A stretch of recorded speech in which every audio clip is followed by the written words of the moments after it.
आपको histone protein के बारे में पता चल गया। हिस्टोन प्रोटीन कितने तरह के होते हैं? 5, H1, H2B, H2A, H3 और H4। अब H1 को हटा दिया, इन्होंने खुद से हटा दिया, बहुत दगाबाज। H2A, अब क्या होगा? H2A के 2 मॉलिक्यूल मिलेंगे, H2B के 2 मॉलिक्यूल बनेंगे, H3 के 2 मॉलिक्यूल और H4 के 2 मॉलिक्यूल। कितने स्ट्रक्चर होगा टोटल? 8 होगा, और 8 मिलकर एक ऑक्टेमेरिक स्ट्रक्चर बनाएंगे, सही है। और मैं उस ऑक्टेमेरिक स्ट्रक्चर को यहाँ पर शो करता हूँ। ये क्या हो गया आपका? एक ऑक्टेमेरिक स्ट्रक्चर हो गया। और ये हमारा क्या? Double helix DNA। ये ऑक्टेमेरिक स्ट्रक्चर के अराउंड जाके घूम गया, सही है, पूरा रैप हो गया ऑक्टेमेरिक स्ट्रक्चर के अराउंड। और ये रैप की ओर है क्योंकि DNA कैसा है? नेगेटिव। DNA है नेगेटिव, लेकिन जो हमारा ऑक्टेमेरिक स्ट्रक्चर है वो क्या है? पॉजिटिव है। और इसके बाद फिर ये DNA दोबारा निकला, और इसके बाद फिर दोबारा से यहाँ पे क्या आया? ऑक्टेमेरिक स्ट्रक्चर। और फिर DNA दोबारा से उस ऑक्टेमेरिक स्ट्रक्चर के अराउंड रैप हो गया, सही है। और फिर जो है वो आगे बढ़ गया। अब मुझे एक बात बताऊं कि जो ऑक्टेमेरिक स्ट्रक्चर है ना, इसका नाम क्या है? ऑक्टेमेरिक स्ट्रक्चर का नाम क्या है? न्यूक्लियोसोम। ये ऑक्टेमेरिक तो मैं कब से कह रहा हूँ, लेकिन इसका नाम है न्यूक्लियोसोम। ये आपके DNA जो है वो हायर स्टैंडर्ड में गया और इंग्लिश में कन्वर्ट हो गया न्यूक्लियोसोम में। और ये भी क्या है? न्यूक्लियोसोम। और हमने पढ़ा था एक अभी H1 को हमने हटा दिया था, H1 को उन्होंने धोखा दे दिया था, लेकिन H1 है बहुत ज़िद्दी, वो अपनी जगह बनाता है। वो कैसे बनाता है? ये इनके बीच में आ जाता है। 2 न्यूक्लियोसोम्स के दरमियान क्या है? हिस्टोन प्रोटीन है जो क्या है? H1 है, सही है। अब क्या हुआ? एक न्यूक्लियोसोम या दूसरा न्यूक्लियोसोम, अब क्या होगा? बहुत सारे न्यूक्लियोसोम एक साथ कंबाइंड हो गए। हम अब आहिस्ता आहिस्ता आगे बढ़ेंगे। क्या हुआ? बहुत सारे न्यूक्लियोसोम्स आपस में कंबाइंड हो गए यहाँ पे, सही है जी। बहुत सारे न्यूक्लियोसोम्स आपस में कंबाइंड हो गए और उसमें क्या जो है वो रैप हुआ होगा? इसके अंदर जो है वो DNA रैप हुआ है।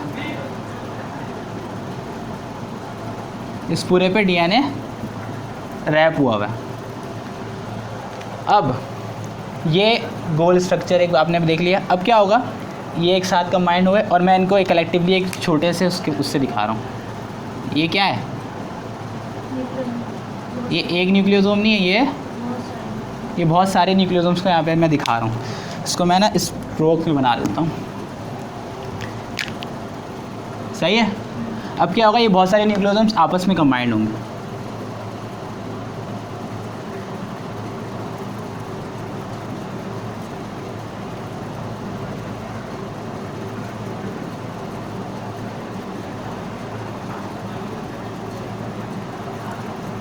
ये बहुत सारे न्यूक्लियोसोम्स आपस में कंबाइंड हो गए और उन्होंने क्या बनाया?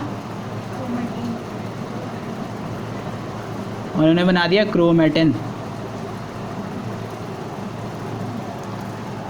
क्रोमेटिन क्या कहेंगे इसे?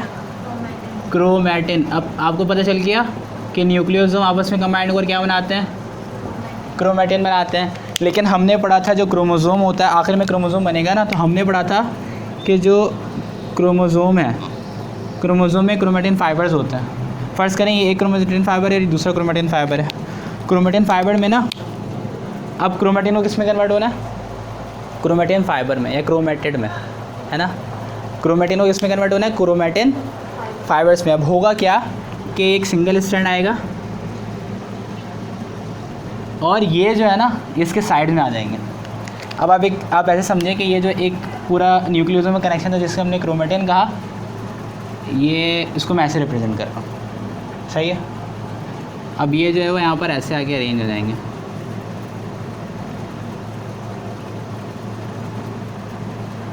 सही है। ये कैसे ये सारे क्या अरेंज हुए? कौन आके अरेंज हुआ है? क्रोमेटिन। और अरेंज होने के बाद ये क्रोमेटिन क्या कहलाएंगे? जब बहुत सारे क्रोमेटिन आपस में मिल गए तो इसे हम क्या कहेंगे? क्रोमेटिन फाइबर्स कहेंगे। इसे हम कहेंगे क्रोमेटिन फाइबर। और अब क्या होगा कि ये क्रोमेटिन फाइबर्स, बहुत सारे क्रोमेटिन फाइबर्स एक साथ कॉइल्ड हो जाएंगे। क्या हो जाएंगे? आपस में कॉइल्ड हो जाएंगे। बहुत सारे क्रोमेटिन फाइबर्स आपस में कॉइल्ड होगा। ये क्रोमेटिन की सिंगल स्ट्रैंड हो गई और इसके अराउंड क्या होंगे, डबल स्ट्रैंड्स होंगे। सही है, इसको मैं बहुत ज़्यादा डीपली दिखा देता हूँ, डेंस दिखा देता हूँ। और जब बहुत सारे क्रोमेटिन फाइबर्स आपस में आके कॉइल्ड हो जाते हैं, उससे हम क्या कहते हैं, उससे हम कहते हैं सुपर कॉइलिंग। तो सुपर कॉइलिंग पता चला कैसी हुई, बहुत सारे क्रोमेटिन फाइबर्स आपस में आके कंडेंस्ड हो गए। स्टार्ट से बताओ मुझे, सबसे पहले क्या होगा, डीएनए किसके अराउंड रैप होगा, हिस्टोन प्रोटीन के अराउंड या न्यूक्लियोसोम के अराउंड, न्यूक्लियोसोम के अराउंड रैप होगा। और न्यूक्लियोसोम किसका बना हुआ होगा, हिस्टोन प्रोटीन का 8 ऑक्टामर्स का बना हुआ होगा। और इसमें कौन कौन से ऑक्टामर्स होंगे, कौन कौन से होंगे, H1, H2A, H2B, H3 और H4। और ये सब मिलकर क्या बनाएंगे, ऑक्टामेरिक स्ट्रक्चर, जिसके अराउंड कौन रैप होगा, डीएनए रैप होगा। और उस स्ट्रक्चर को हम क्या कहेंगे, न्यूक्लियोसोम। और जब न्यूक्लियोसोम्स जो है वो बहुत सारे एक साथ कंडेंस हो जाएंगे, वो क्या कहलाएंगे, क्रोमेटिन। और जब बहुत सारे क्रोमेटिन आपस में कंडेंस हो जाएंगे तो उससे हम क्या कहेंगे, और जब बहुत सारे क्रोमेटिन फाइबर एक साथ अरेंज हो जाएंगे तो उससे हम क्या कहेंगे, सुपर कॉइल। और यही सुपर कॉइल आखिर में किस में कन्वर्ट हो जाएगा, क्रोमोसोम है। मैं दिखाता हूँ, आपके पास ये क्रोमोसोम है, सही, आपके पास क्या है, क्रोमोसोम है। यहाँ पे मैं दिखा दे रहा हूँ आपको, ये क्या है आपका क्रोमेटिन फाइबर, ये एक सिंगल स्ट्रैंड है और जिसके अराउंड जो है वो सारे क्या कॉइल्ड हुए हैं, क्रोमेटिन है और ये क्रोमेटिन फाइबर्स होगा। सही है, अब क्या होगा, ये क्रोमेटिन फाइबर्स, अब ये क्या कहला रहे हैं, सुपर कॉइल कहला रहे हैं, सुपर कॉइलिंग कहेंगे इसे हम। और सुपर कॉइलिंग जो है अब कहाँ हो जाएगी, वो डीएनए में, वो क्रोमोसोम में कन्वर्ट हो जाएंगे। कैसे कन्वर्ट होंगे दिखाता हूँ मैं।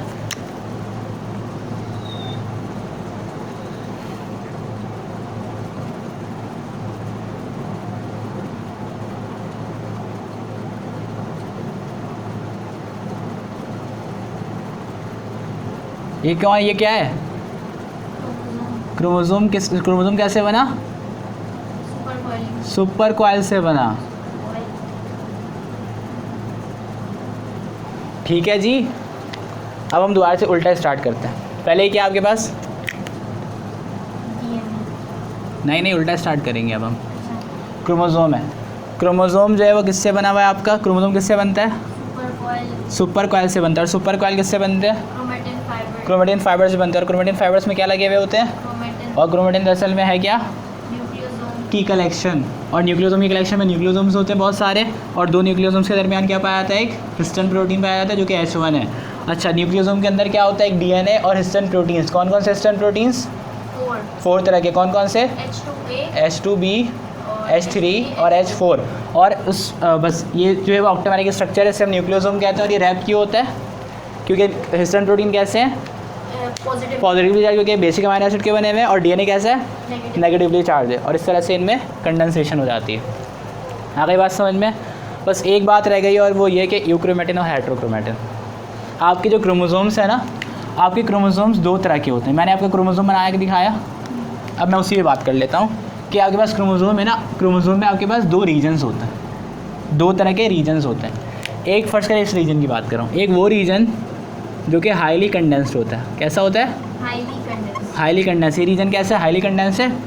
इसी तरह से मैं इसको भी बना देता हूँ, ये रीजन भी आपका कैसा हो गया, हाईली कंडेंस्ड हो गया। अब मैं इसको बना दिया, ये रीजन भी क्या हो गया, हाईली कंडेंस्ड हो गया। और जब इसकी स्टेनिंग करेंगे तो ये कैसे दिखेगा, बहुत ज़्यादा डीप दिखेगा, डीप स्टेन दिखेगा। और इसकी वजह से क्या होगा, जब कोई चीज़ बहुत ज़्यादा टाइटली पैक्ड हो जाए तो उसको खोलना क्या हो जाता है, मुश्किल हो जाता है। और जब उसको खोल नहीं पाएंगे तो उससे प्रोटीन सिंथेसिस नहीं हो पाएगी। जो हाईली डेंस स्ट्रक्चर है उसे हम कहते हैं क्या, हेट्रोक्रोमेटिन। और हेट्रोक्रोमेटिन जो है बहुत ज़्यादा एक साथ कंडेंस्ड हुए होते हैं, मिले हुए होते हैं। और उसकी वजह से इनको खोलना क्या होता है, मुश्किल होता है। और इसी वजह से इससे प्रोटीन सिंथेसिस कभी भी नहीं होती। हेट्रोक्रोमेटिन से प्रोटीन सिंथेसिस नहीं होती, बाकी इसके अलावा जो बाकी स्ट्रक्चर जो कि लूजली बाउंड है उनसे प्रोटीन सिंथेसिस होगी, क्योंकि बहुत ज़्यादा वो है, कैसे हैं, बहुत ज़्यादा लाइटली अरेंज है, उनको खोलना आसान है। और उनको खोलना आसान है तो उससे प्रोटीन सिंथेसिस करना भी आसान है। तो इस वजह से इनको क्या कहेंगे हम, यू क्रोमेटिन क्यों कहेंगे, यू का मतलब होता है ट्रू। ये असल क्रोमेटिन है जिससे हमारी क्या होनी है, प्रोटीन सिंथेसिस होनी है, इसे हम क्या कहते हैं? यूक्रोमेटिन। अब मुझे एक बात बताओ कि हेट्रोक्रोमेटिन और यूक्रोमेटिन बन रहे कैसे? क्या चीज़ है जो कि इसको हेट्रोक्रोमेटिन और यूक्रोमेटिन बना रही है?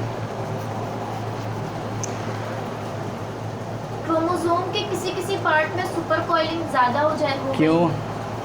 वैसे सही जवाब दिया, लेकिन क्यों सुपर कॉइलिंग ज़्यादा? पता है क्यों हो रही है? सुपर कॉइलिंग ज़्यादा हो रही है क्योंकि बहुत ज़्यादा टाइटली बॉन्ड हुआ हुआ है क्रोमोसोम प्रोटीन से। समझ आई बात? डीएनए जो है ना, इन रीजन में क्या होगा, अगर ये प्रोटीन है आपका और आपका डीएनए है ये रेड कलर से, तो इन रीजन में डीएनए जो है ना बहुत ज़्यादा टाइटली बॉन्ड हुआ होता है इस प्रोटीन में। और टाइटली बॉन्ड क्यों हुआ होता है पता है क्यों? क्योंकि इसके जो प्रोटीन है, प्रोटीन कैसे है? Positively charge. अच्छा, हमें पता होता है, हमारे डीएनए को पता होता है कि अगर वो पेनक्रियास का डीएनए, पेनक्रियास का सेल है, तो उसको पता है कि मुझे जो है वो हेयर फॉलिकल नहीं बनाने, तो वो क्या करेगा? अपने हेयर फॉलिकल वाले जीन को क्या कर देगा? सप्रेस कर देगा। और वो सप्रेस करने के लिए पता है क्या करेगा? वो अपने हिस्टोन प्रोटीन के अंदर पॉजिटिव चार्ज ऐड कर देगा। क्या कर देगा?